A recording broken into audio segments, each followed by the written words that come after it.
I'm really glad you just mentioned that. So interest rates. We just saw, Jerome Powell just confirmed what everyone thought. Right. Interest rates are going to have to increase.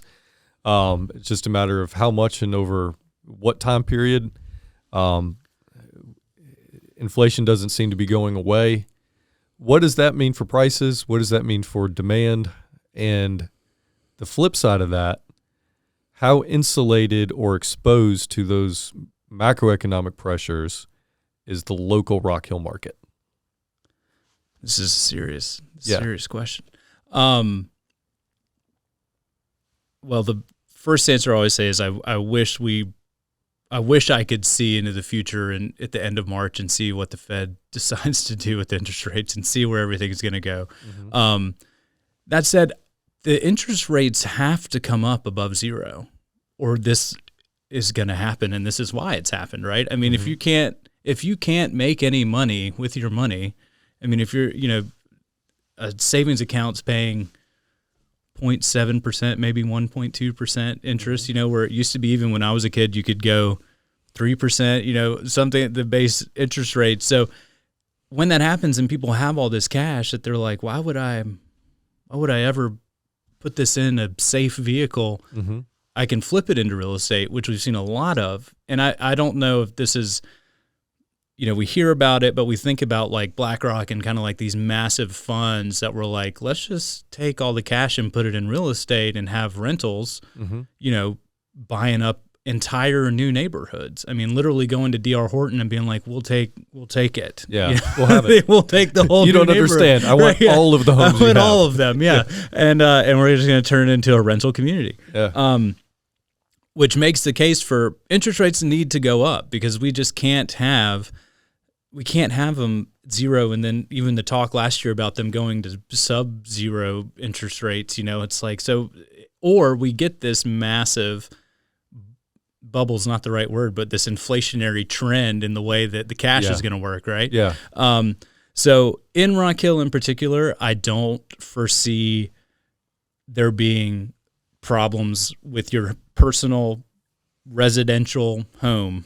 If you're planning on buying a house and staying there for at least 2 years, I don't foresee you losing any type of major chunk of anything going on. And I mean, that's just my own prediction, only because of watching what the market has done since the massive upswing. Yeah. Now, granted, when there's a really peach of a property and you get emotions involved in it, and it's like, man, this house is just absolutely gorgeous. It's in a great neighborhood. The schools are fantastic. And you got 10 other people that are also well qualified. Because like we said, that demand is still out there. It's just buyers are starting to act a little more rational with their decisions. You get emotion involved in the real estate side of it, people can act crazy. Yeah. And so then you still get some of that. But where that was the rule last year, I mean, I do about 60% listings, 40% buyer in my residential real estate stuff. I think I maybe accepted 2 offers on my listings last year that were contingent on inspections and seller-made repairs. I mean, that's how crazy it was. I mean, people were giving up. Basically no contingencies. No contingencies, meaning like the seller, even if the HVAC was totally busted, said, we're going to take it because we can't get anything else. We'll pay for it, when we get done. Yeah. Like, we'll refinance in 6 months and have enough equity to do all this. I'm just curious, how many of those buyers are new to the area? So that would be their first Rock Hill or York County home. I don't know. Does it seem like a significant amount? I would say that there was, I wouldn't say there was a lot of like, this is going to be like super anecdotal because it's just me. I'm just one agent. Yeah. But, a lot of folks that I was selling to were moving to the area, but they were not the younger crowd. They were relocating for better taxes, better job, especially with the work from home stuff. They were like, oh, we can. Quality of life stuff. They're like, we can come down here. Good schools. 30 minutes away. My office moved a branch to Charlotte, but we're working remote. I can be here, go in once a week.